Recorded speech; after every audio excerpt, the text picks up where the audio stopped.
Hi friends, ఈరోజైతే నేను egg fry recipe ఏ విధంగా చేయాలో చూపిస్తున్నాను.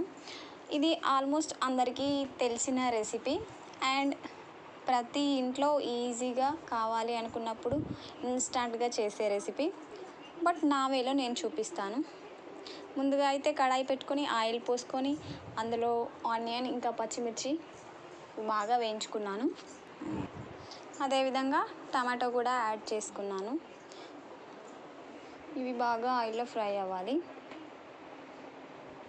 బాగా ఫ్రై అయితేనే ఎగ్ ఫ్రై అనేది చాలా టేస్టీగా వస్తుంది.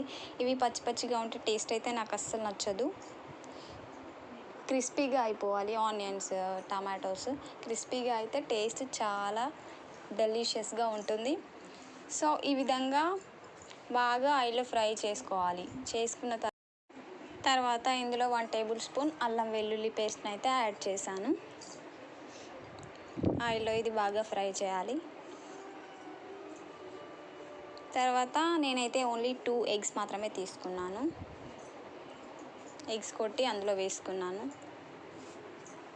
దీన్ని ఆమ్లెట్ కర్రీ లాగా కూడా చేసుకోవచ్చు, బట్ నేనైతే ఫ్రై లాగా చేస్తున్నాను. అదేం లేదండి, ఆమ్లెట్ కర్రీ అంటే జస్ట్ ఆమ్లెట్ లాగా అయిన తర్వాత పీసెస్ లాగా కట్ చేసి కర్రీ చేసుకోవడం. లేదు అనుకుంటే ఈ విధంగా మొత్తం స్మాష్ చేసేసి ఎగ్ బుజీలాగా ఎగ్ ఫ్రై చేసుకోవడం, అంతే డిఫరెన్స్. ఇందులో 1 టేబుల్ స్పూన్ కారపొడిని యాడ్ చేశాను. బాగా ఫ్రై చేసుకోవాలి.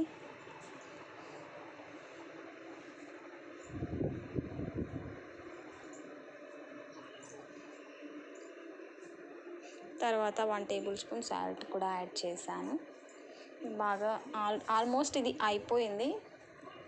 3 to 5 మినిట్స్ లోపు ఇది ఈజీగా అయిపోతుంది.